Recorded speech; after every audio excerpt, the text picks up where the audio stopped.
सालेलाई इंग्लिशमा गाली गर्न मन लाग्छ इंग्लिश आउँदैन र मात्रै हो What is energy? Energy is the capacity of doing work. Energy is the capacity of doing work.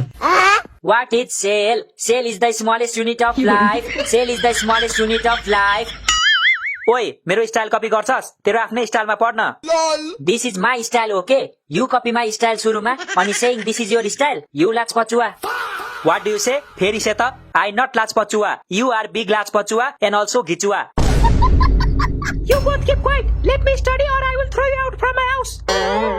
ओइ जेनिसाले के भने बुझिस Nope. खोइ लास्टमा हाउस कि माउस भने जस्तो चाहिँ सुनेको थिए अगाडिको त केही बुझिन तिमीले के भनेको जेनिसा घरमा मुसा धेरै भयो बिरालो लिएर आऊ भनेको हो अबे साले मेरो आँखा अगाडि दुईटा ढाडे बिरालोहरू छ त मलाई बिरालो किन चाहियो तिमीहरू पढ्छु भनेर आएको होइन मेरो घरमा अनि खोइ त पढेको पढ्दा पढ्दा टाउको दुख्यो के एकछिन रेस्ट गरौँ न किताब खोलेको 5 मिनेट भएको छैन टाउको दुख्न थाल्यो तिम्रो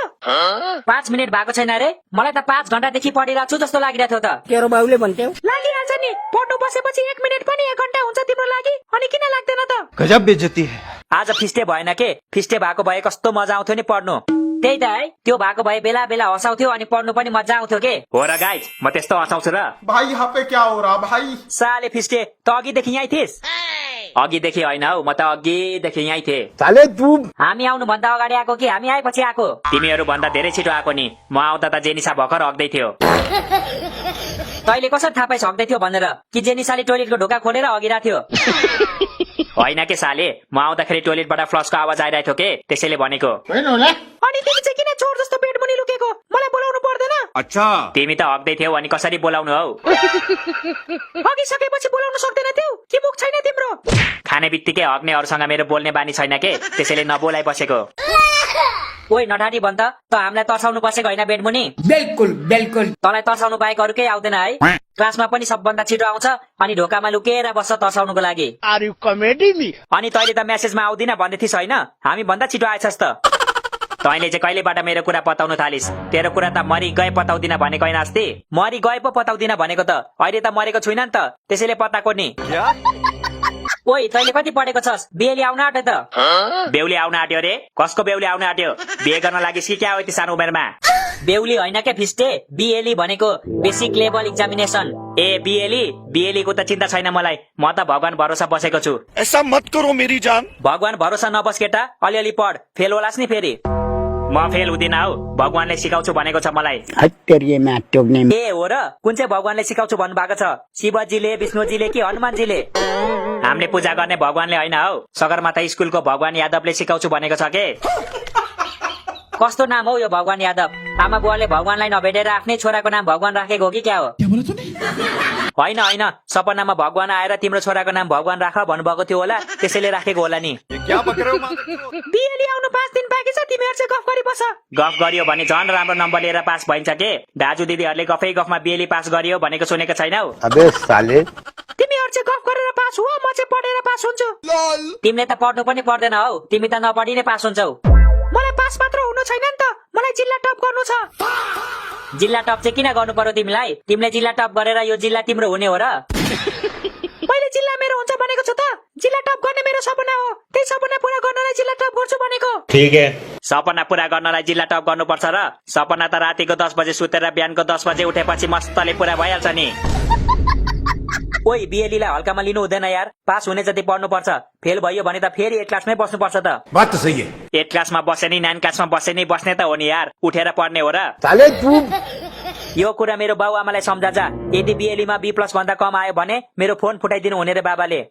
फोन फुटाएर चाहिँ तेरो ए प्लस आउँछ रे मलाई के थाहा त यार त्यस्तै भन्नु भएको छ के त चिन्ता नगर मसँग 2टा फोन छ तेरो फोन फुटाइदिनु भयो भने म अर्को फोन दिन्छु तलाई अर्को फोन चाहिँ कुन छ नि तसँग आइफोन हो आइफोन होइन आइफोनको बाउ नोकिया छ मसँग 20 वर्ष अगाडि बाबाले किन्नु भएको आजसम्म केही भएको छैन अस्ति फुटाउनु पर्यो भनेर ढुङ्गामा हानेको उल्टै ढुङ्गा फुटिरा होस् तेरो फोन तैने राख मलाई मेरो फोन फुटाउनु छैन म त पढ्छु बरु BANANA बनाना बनाना माने केरा म पनि पढौँ कि क्या हो यिनीहरूलाई देखेर पढ्नु मन पो लाग्यो मलाई पनि अच्छा यिनीहरूले जे गर्यो त्यही गर्छस् त भोलि गएर यिनीहरूले आफ्नो जेन्डर चेन्ज गर्यो भने तैँले पनि गर्छस् क्या बोले म जेन्डर चेन्ज किन गर्नु म जस्तो छु त्यस्तै ठिक छु नि त जस्तो छस् त्यस्तै ठिक छैनस् तँलाई मिस्टेकली भगवानले केटा बनाउनु भएको हो के त खासमा केटी हुनु पर्ने हो अम्मा बहन पे आ जाऊंगा मैं इनकी त झन् के हुनु पर्ने हो तँलाई केटा बनाएर भगवान अहिलेसम्म पछुताइरहनु भएको छ हेलो साथीहरू यदि तपाईँहरू पनि अहिले भइरहेको T20 वर्ल्ड कपको म्याच तालिका हेर्न लाइभ स्ट्रिम हेर्न र आफूलाई मन परेको गेम खेल्दै पैसा कमाउन चाहनुहुन्छ भने यो भिडियोको पिन कमेन्टमा मैले एउटा वेबसाइटको नाम राखेको छु त्यहाँ जानुहोस् अनि म्याचको आनन्द लिँदै पैसा पनि कमाउनुहोस् यसमा छिटो र सजिलो विथड्रल गर्न सकिन्छ र मेरो प्रोमो कोड युज गर्नुभयो भने बोनस पनि पाउन सक्नुहुन्छ जेनिसा तिमीलाई म्याथको सबै आउँछ भने मलाई प्रॉफिट एन्ड लस सिकाइदेऊ न प्रॉफिट एन्ड लस पनि आउँदैन तिमीलाई प्रॉफिट भनेको नाफा अनि लस भनेको घाटा हो के त्यो त मेरो घरको कुकुरलाई पनि आउँछ नि प्रॉफिट एन्ड लस कसरी झिक्ने त्यो चाहिँ सिकाइदेऊ न भनेको के सजिलो छ त तिमीले 5 रुपैयाँमा एउटा पेन किनेर 10 रुपैयाँमा बेच्यौ भने तिमीलाई नाफा हुन्छ कि घाटा आज भोलि 5 रुपैयाँको पेन नै आउँदैन कसरी किन्नु 5 रुपैयाँमा अबे साले यो एउटा एक्जाम्पल मात्र हो के लाटा बुझाउनलाई भनेको बुझाउने भए सही तरिकाले बुझाउन त यस्तो गलत इन्फर्मेसन दिएर मान्छेलाई भ्रममा पार्ने त्यसो भए त बुझ न त सक्छस् जसलाई चाहिँ प्रॉफिटको पी अनि लसको एल थाहा छैन त्यसले ठुलो कुरा गर्छ हो मलाई प्रॉफिटको पी अनि लसको एल थाहा छैन तर नाफाको ना अनि घाटाको घा त थाहा छ नि त केरो बाउले भन्ने होला तँलाई त्यस्तो थाहा छ भने बुझ न त मलाई कति बेला नाफा हुन्छ अनि कति बेला घाटा हुन्छ ल म बुझाउँछु तर ध्यान दिएर सुन है मैले बुझाउँदाखेरि यताउति गरेको मन पर्दैन नि मलाई मानौ तेरो गर्लफ्रेन्ड छ अरे मानौ किन मेरो गर्लफ्रेन्ड छ नि हो र कहिले बनाइस एक्लै गर्लफ्रेन्ड बनाउँछ साले क्या अनि के तिमीहरूलाई निम्तो दिएर बनाउनु त ओइ त नाफा र घाटा बुझ न त्यसले गर्लफ्रेन्ड बनाओस् नबनाओस् तँलाई के को मतलब त्यही त है मलाई के को टाउको दुखाइ टाउको त यसको पो दुख्छ त अब मानौ तर तेरो गर्लफ्रेन्ड भ्यालेन्टाइन डेमा डेटिङ गइस रे अनि डेटिङ गएपछि गर्लफ्रेन्डको अनुहार मात्र हेरेर फर्किँदैन सोला सपोज तैले तेरो गर्लफ्रेन्डलाई गालामा 2 चोटि माया गरिस रे माया भनेको बुझ्छस् नि पप्पी चुम्मा उम्मा साले तू के बुझ्छु भन्न छिटो रुको जरा तैले तेरो गर्लफ्रेन्डलाई 2 चोटि माया गरिस अनि तेरो गर्लफ्रेन्डले चाहिँ तँलाई 1 चोटि मात्र माया गर्यो भने तँलाई नाफा हुन्छ कि घाटा यो त सरासर घाटा भयो नि घाटा मात्र होइन यो त महा घाटा भयो हो यसलाई नै भन्छ घाटा बुझिस् नि अब नाफा पनि बुझाउँछु ल मानौ तर तेरो गर्लफ्रेन्ड फिल्म हल गइस फिल्मको टिकट तेरो गर्लफ्रेन्डले दियो अनि सिट पनि कुनाको पर्यो भने तँलाई नाफा हुन्छ कि घाटा यस्तो भयो भने त दुवै हातमा लड्डु हुन्छ नि यार लड्डु होइन यसलाई नाफा भन्छ नाफा बुझिस् नि अब नाफा र घाटा के हो भनेर बुझे यार बुझे यति राम्रोसँग त सरले पनि बुझाउनु भएको थिएन मलाई आर यु कमेडी मी किनकि सरले यस्तो वायात एक्जाम्पल दिनुहुन्न नि त यसरी पढ्यो भने त तिमीहरूको 1 मार्क पनि आउँदैन त्यसो भए तिमी सिकाउन त हामीलाई तिमीले सिकायौ भने हामी सबै पास हुन्छौं ल म सिकाउँछु तिमीहरूलाई भन तिमीलाई के आउँदैन मलाई त केही पनि आउँदैन हौ प्लस माइनस पनि अस्ति भर सिकेको मैले त कौन है ये लोग ल त्यसो भए भन त एउटा केकलाई 5 भाग लगाएर तिमीले 1 भाग खायौ भने कति भाग बाँकी रहन्छ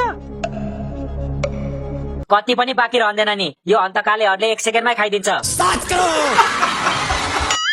यसरी मजा गर्यो भने म सिकाउँदिन है सॉरी तिमी मलाई सिकाऊ के यिनीहरूलाई नसिकाऊ यिनीहरूलाई सिकाऊ भने तिमीले आफै बिर्सिन्छौ हामीलाई नसिकाउने भए यसलाई पनि नसिकाऊ है नत्र धेरै जान्ने भएर तिमीलाई पनि टप दिन्छ नि फेरि असम्भव मलाई टप्नु त्यति सजिलो छैन बुझ्यौ नि मलाई टप्नुको लागि तिमीहरूले दिनमा 10 घण्टा पढ्नु पर्छ तिमी दिनमा 10 घण्टा पढ्छौ पढ्छु त एक्जामको बेला त झन् 15 घण्टा पढ्छु Oh my god, bro. त्यही भएर पो चस्मिस भएको रहेछ म त क्यूट बन्नलाई चस्मा लगाएको होला भनेको त बिचराको आँखा पो बिग्रेको रहेछ